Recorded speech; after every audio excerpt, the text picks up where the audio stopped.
Hey everybody, it's Lebo with Lebo's Pinball. If you were watching our last episode on this hot tip game, you saw that we had started in on doing a cabinet repaint job. And to start with that, it was we're sanding everything down in the cabinet, taking everything out, just starting the process of getting the cabinet ready for doing a repaint. So I still got some work to do with repairing some areas where we've got some holes drilled, some chipped out areas, just defects in the wood that need to be treated. So we'll cover that a little bit later in today's video. But to get started with today, we are going to work on the head. So I think I mentioned in the last video that I was mostly going to just kind of mask some things off here in this head and then just kind of go from there. Well, I kind of had a little bit of a change of heart. So for the reasons for that is, one, if we get this panel out here, that kind of prevents, getting any paint on any of this stuff. I really don't want that to happen. The circuit boards, I'm going to go ahead and pull those out too. But also when I pull out this whole panel here, that will actually give me access to start getting like the hinge brackets that are on the side. I don't want to get those totally out because the heads of the bolts for that actually, they hang out of the head. I mean, you've got... probably can't see from this camera angle, but there's one up here, there's a couple here on the sides. We've got the lock over here. We want to take that out. I've actually already replaced it, but I want to take it out, and that way we can just do a proper job with sanding everything nice and flat and address all the wood defects on this one before we get ready for the paint. So anyways, hang tight. Let's get started by taking some things out here. Here we go. For this entire display panel, to get this out, as far as the cables are concerned, you don't really have to come in here and fish all these harnesses out this direction. What I've noticed, a little easier way to do this is, well, first we'll start off with these. This is a little daisy chain, if you will, of connections. Get this all loose and fish this out. Okay, so we've got that.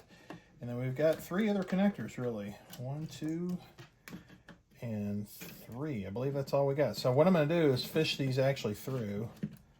And once we have all of this pushed through back inside of the head, what that basically does is the rest of everything that's here on this whole panel, it's all contained as far as the wires are concerned. So here we go. Now we open it up and we've got this. So what we'll do, and part of emptying things out to a degree, I'm not taking everything out, just a few things, we can kind of tuck some stuff back out of the way. So now what we need to do is take this whole panel off. So what I'm going to do is remove these two screws here. There's also a bolt here that goes through here on both sides, or both the top and the bottom. And that should actually just loosen this bracket from the panel. When you take that off, then this whole thing should just be able to lift up and lift it out. Oh, I failed to mention, there is one more connector you gotta do. So all the lights that are on the back here, it's one connector, and it's right here. If I can get this apart. Yeah, that was in there pretty tight. All right, let's go ahead and start getting some things ready here. Well, first off, let me go ahead and take these two screws out here at the top. Pretty easy. Look like they were, oh, I know, I had them out before. So they look like they were a little bit loose. It's because I was in there once before. These screws look like, the others are sort of adjustments, and then once you kind of get it where you want it, then you tighten them down, or tighten these others. At least that's how it looks like that it was done, maybe at the factory. But let's go ahead and get to the bolt side here. And then we're going to have another screw we're going to do down here at the bottom. In fact, I may go ahead and do that one now. Get this one done. Now there's some washers that are above and below this. And what I've used those washers for, I'm sure it's probably what it's for, is just so you can kind of adjust the height. I was adjusting this earlier, and it's going to need some more adjustments, but it was, several weeks back. Actually, at this point, it's been a few months, hate to say it. Taking forever on this project, but that's where you can make an adjustment to get the whole thing up and down how you want it. There's also, with the tightness of these, the way the brackets work, you can also kind of do some rotation with this. So we're going to focus on that a little bit too once we put in the final touches of this all. So, but now we need to get both of these the nuts loose on these bolts, and we will get this side out. All right, fishing this bracket out. Get these bolts out. There we go. Put the bracket there. And, yep, here we go. Got the panel lifted out. Pretty easy. All right, from there we've got to take out. Really, we need to just take out these two bolts here, and that comes in through here. It's part of supporting that whole little pivot bracket for that display panel board. There's a screw that's right here. I think I'm going to leave that there. Take those two out, and that should just really just free up this side as far as that's concerned. Don't need to take that bracket completely out. And then we got to start, sanding and repairing this side. Up here, we also got this one bolt. That one is part of this whole, not the translite, but the back glass. It's part of that whole lock assembly. So we got to take that bolt out, and I'll end up just taking this whole bar, just freeing it up, because I'm going to have to take the lock out on that side too. Once I do that, I'm just going to kind of just temporarily mask off, plug all those holes, and take the rest of, the boards and a couple things we'll take out of here. Then it'll be basically just kind of masking stuff off, because as far as like where we need to paint, I want to take it all the way in. Basically just to this corner is really all that's necessary. So that'll be a good like taping mask area. So the boards are now out. Also got the bolts out, and even the lock is out. So what I'm going to do now is go ahead and kind of mask things off like I was talking about. All right, so I've got all the masking in place. Everything should be pretty well sealed up as far as trying to get, dust and overspray paint all in areas that we don't want.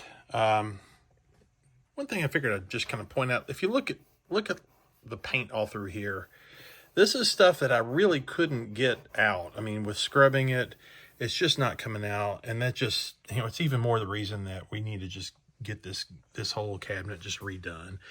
And we've got, all these little nicks all through here. We're going to try to fix it. It's all a bunch of little things that is just kind of stacked up to this just being kind of rough. So, all right, we're going to take it out and start sanding it down.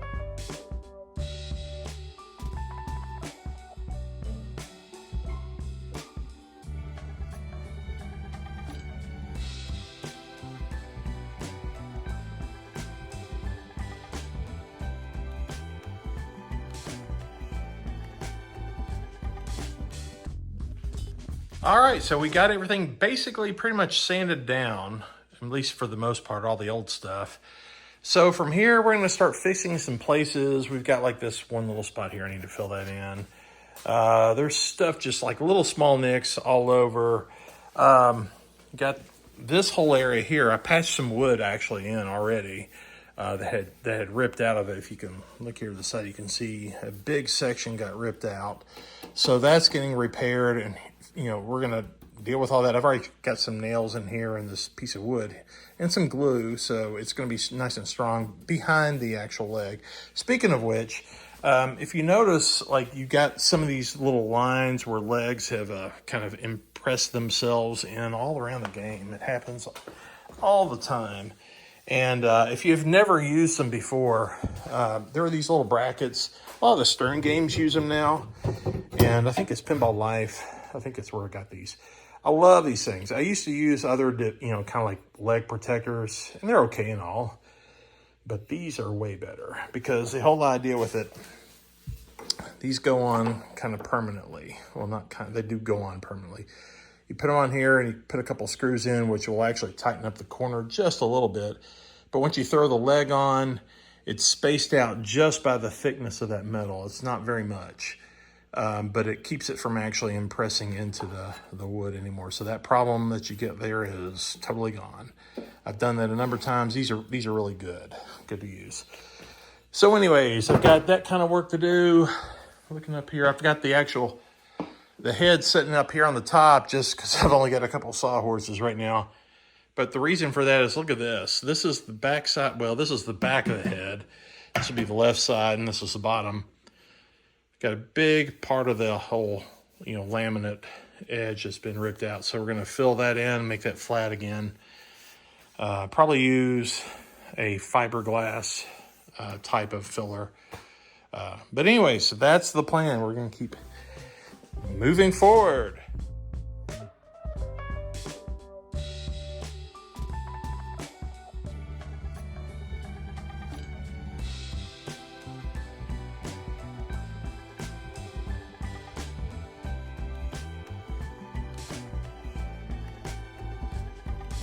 So the filler that I used to try to get into some of the bigger areas was this Bondo short strand fiberglass filler. I think I just didn't do a very good job with it. The hardener that I put in, I just don't think that I put in quite enough, because I filled that in and let that stuff dry for 2 days, and it was still not, just not rock solid. In fact, you start sanding on it and it would kind of get a little bit gummy. So I had to dig all that out. And I went back to much more tried and true. So now I'm using the actual fiberglass resin. And I thoroughly mixed it up with good hardener. And actually did a test on that in just a little paper plate to make sure that it was going to mix up right and harden up right before I put any more into the game and make any more of a mess and work that I had to go dig out. And it actually turned out fine. So I did it, put it on the game, and it filled in great. Now I've actually switched over to some of this other actual Bondo filler just to kind of get in some of the last little cracks that were kind of around some of the edges on this.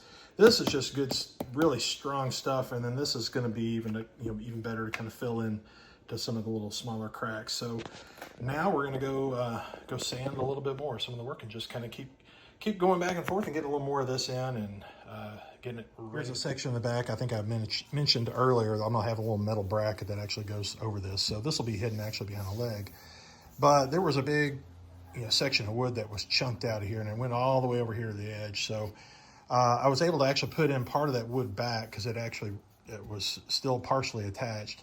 But for over here, this is all fiberglass, so that will sand down nice and flat and strong. I didn't want to use Bondo only in this area because I was afraid here at the edges that it wouldn't be strong enough. But once we sand this down, I will come back with just a light layer of Bondo just around the edges just to make sure everything's filled in good. One other thing I like to do on the back side of a cabinet, normally there are these little feet here which do a good job to try to, prevent the backside from getting all, scuffed up whenever you're moving a game. But you got these little skids that I like to kind of put here and kind of offset it just a little bit more. And I'll still put the little feet on it. But what you got to watch out for is don't get it too close to where the leg's going to be. So anyways, I made a couple of these. I'm going to go ahead and mount those. And there we go. They're all mounted. They'll get painted with everything else. All right, so we got the first color put down. This is the base coat. I think it's called White Tail or White something. It was a Sherwin-Williams color that they already had, at least a swatch for. It's not just, white, super white. It's got just a little bit of an off-white to it, just to try to kind of keep a vintage look to it. The sheen is a satin sheen. I didn't want to go glossy. Satin is, you can kind of tell from here, it's already starting to dry pretty well. And it's kind of like semi-gloss, but maybe a little bit less gloss. And here's the head. It's definitely, it's taken the paint quite well. Really liking how this is turning out.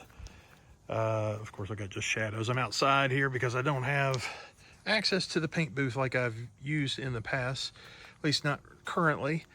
But we were able to do this here. The weather is actually really good. It's in mid-60s and the humidity's kind of medium, sort of low.